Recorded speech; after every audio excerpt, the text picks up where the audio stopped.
Today's this Kisan Mukti March, which has begun, is really a very historic occasion in the entire history of the farmers' movement in India. Firstly, because 208 farmers' organizations have come together and have formed this All India Kisan Sangharsh Coordination Committee, which is leading this march.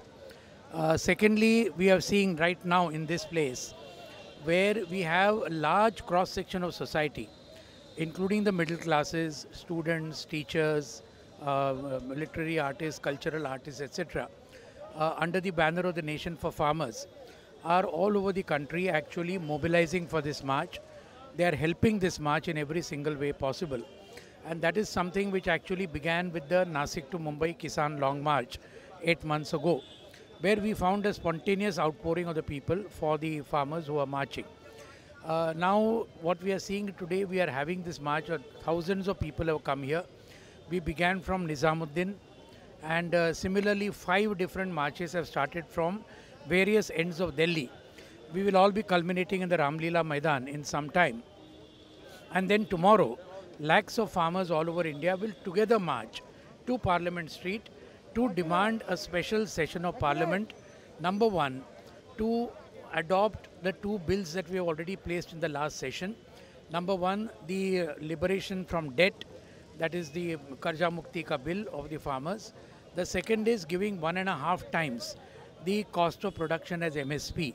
These are the 2 bills that have already been placed by the AIKSCC in Parliament, and we demand a special Parliament session to pass those bills. But that is not all. We want a special Parliament session also because of the entire situation of the agrarian crisis, where more than 3 lakh farmers have committed suicide under these neoliberal policies of the last 20 years. And therefore, we want a special discussion on this and to discuss ways out of this agrarian crisis.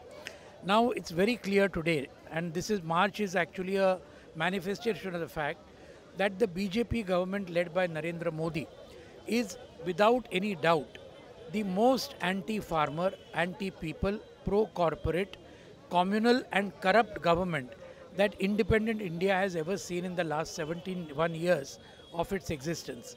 And therefore, this is in a way a nationwide upsurge of the farmers against the BJP's Modi government. That is what you are seeing today. That is what we saw in the Kisan Long March. That is what we saw in the nationwide jail borough on 9th of August. That is what we saw in the Mazdoor Kisan Sangharsh rally in Delhi on the 5th of September 2 months ago. But the government is not willing to see reason. No policy change is there. They are only making empty promises, which is what they call as jumlas. Therefore, we say that this is not the Bharatiya Janata Party. It is the Bharatiya Jumla Party, which is ruling the country for the last 4.5 years. Now we are saying they realize that the sand is going down from under their feet. So now they are using their pet card, which is their old card, the communal card, Ram Mandir, all these cow vigilante attacks and all that. And now, but we have decided, the people are not going to get fooled in by this once again. Now we have decided, the All India Kisan Sabha and also the All India Kisan Sangharsh Coordination Committee, that the next election is going to be fought on farmers' issues, people's issues, on policy issues. Because this government, which does not give loan waiver of even a naya paisa for farmers, has no compunction about giving 3.5 lakh crore rupees loan waiver to the corporates, and that also its crony corporates. 11.5 lakh crore rupees NPAs with the banks, not yet paid, and all this. So all this is allowed, and the farmers don't get a single naya paisa as loan waiver. So these are all the issues that we're going to pose before the Indian people, and we are absolutely sure that as a result of this mass upsurge, which is there all over the country, in the coming election, this Modi government will definitely be ousted from power, number one. But it is not only this. We also demand not only change of government, but change in policies. Whichever secular government comes, and we hope that a secular government comes in this country, but it will also have to take into account policy radical changes in favor of the farmers, workers, agricultural workers, the middle classes, and the country as a whole.